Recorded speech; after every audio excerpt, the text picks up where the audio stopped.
بسم اللہ الرحمن الرحیم۔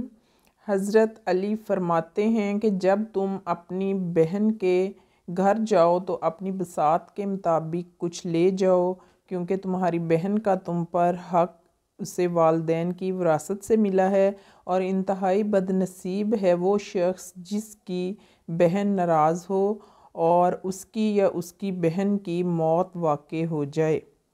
اللہ کا شکر ادا کرو کہ اللہ نے تمہیں یہ پاکیزہ رشتہ عطا کیا اور تمہیں تمہارے دکھوں کا سہارا عطا کیا۔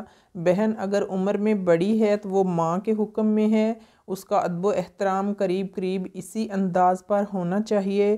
حضرت ابو سعید خدری رضی اللہ تعالی عنہ کہتے ہیں کہ رسول اللہ صلی اللہ علیہ وسلم نے فرمایا، جس کے پاس 3 لڑکیاں یا 3 بہنیں یا 2 لڑکیاں یا 2 بہنیں ہوں اور وہ ان کے ساتھ اچھا سلوک کرے اور ان کے حقوق کے سلسلے میں اللہ سے ڈرے تو اس کے لیے جنت ہے۔ حضور پاک صلی اللہ علیہ وسلم کی کوئی بہن نہیں تھی، لیکن جب آپ حضرت حلیمہ سعدیہ کے پاس گئے تو وہاں حضور صلی اللہ علیہ وسلم کی رضائی بہن کا ذکر بھی آتا ہے، جو آپ کو لوریاں دیتی تھیں، جن کا نام حضرت شیمہ تھا۔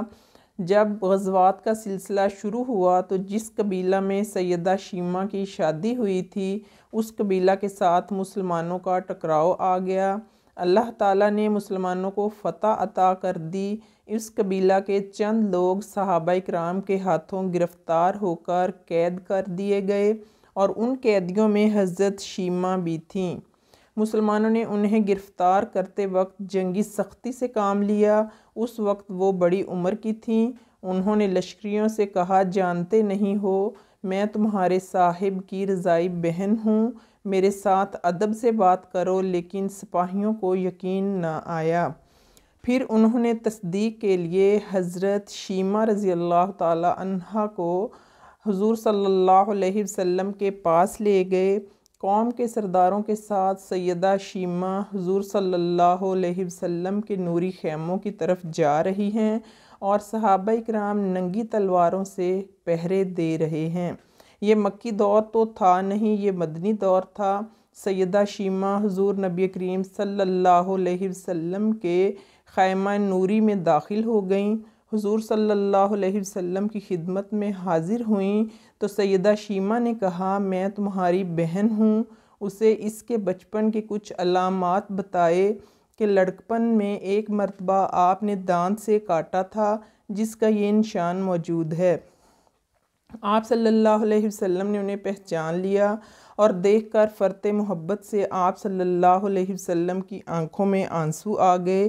اپنی چادر مبارک حضرت شیمہ کے بیٹھنے کے لیے بچھا دی، محبت کی باتیں کی اور فرمایا، اے بہن، تم میرے یہاں رہنا چاہو تو یہ تمہارا گھر ہے، اور اگر واپس جانا چاہو تب بھی مجھے کوئی اصرار نہیں۔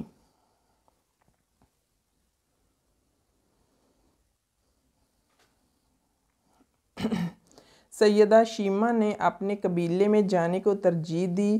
اسی روز حضرت شیمہ مسلمان ہو گئیں۔ حضرت صلی اللہ علیہ وسلم نے انہیں چلتے وقت ان کو کچھ اونٹ، بکریاں اور 3 غلام اور 1 باندی عطا فرمائی۔ نبی کریم صلی اللہ علیہ وسلم نے ان کے قیدیوں کو چھوڑنے کا اعلان کیا اور اسے تحفہ بھی دیا، کیونکہ بھائیوں کے دروازے پر جب بہنیں آتی ہیں تو بھائی خالی ہاتھ بہنوں کو نہیں موڑا کرتے۔ لڑکیوں اور بیٹیوں کی تربیت اور پرورش کرنے کی فضیلت کا اندازہ اس بات سے لگایا جا سکتا ہے کہ اس پر جہنم سے چھٹکارا اور جنت کا وعدہ کیا گیا ہے۔ ام المومنین عائشہ رضی اللہ تعالی عنہا کہتی ہیں، میرے پاس ایک عورت آئی اور اس کے ساتھ اس کی 2 بچیاں تھیں۔ اس نے کھانے کے لیے کوئی چیز مانگی، مگر میرے پاس ایک کھجور کے سوا اسے کچھ نہیں ملا، چنانچہ اسے میں نے وہی دے دیا۔ اس عورت نے کھجور کو خود نہ کھایا بلکہ اپنی دونوں بیٹیوں کے درمیان بانٹ دیا اور اٹھ کر چلی گئی۔ پھر میرے پاس نبی کریم صلی اللہ علیہ وسلم تشریف لائے۔ میں نے آپ سے یہ واقعہ بیان کیا تو آپ نے فرمایا، جوان لڑکیوں کی پرورش سے 2 4 ہو، اس کے لیے یہ سب جہنم سے پردہ ہوں گی۔ اس حدیث میں انسان کے بچیوں کی پرورش کی فضیلت کا بیان ہے، کیونکہ بیٹی عاجز و کمزور ہوتی ہے اور اکثر اس کے گھر والے اس کی پرواہ نہیں کرتے اور نہ اس کا خیال رکھتے ہیں۔ اس لیے نبی کریم صلی اللہ علیہ وسلم نے فرمایا، جس نے 2 بیٹیوں کی پرورش و تربیت کی یہاں تک کہ وہ بالغ ہو گئیں تو وہ روز قیامت اس حال میں آئے گا کہ میں اور وہ ان 2 انگلیوں کی طرح ہوں گے۔ اور آپ صلی اللہ علیہ وسلم نے اپنی دونوں انگلیوں یعنی شہادت اور درمیانی انگلی کو ملا کر دکھایا۔ اس کا مفہوم یہ ہے کہ وہ جنت میں رسول اللہ صلی اللہ علیہ وسلم کا ساتھی ہوگا۔ اگر اس نے 2 لڑکیوں یعنی 2 بیٹیوں یا 2 بہنوں کی تربیت اور پرورش کی، وہ بھی اسی زمرے میں آتا ہے۔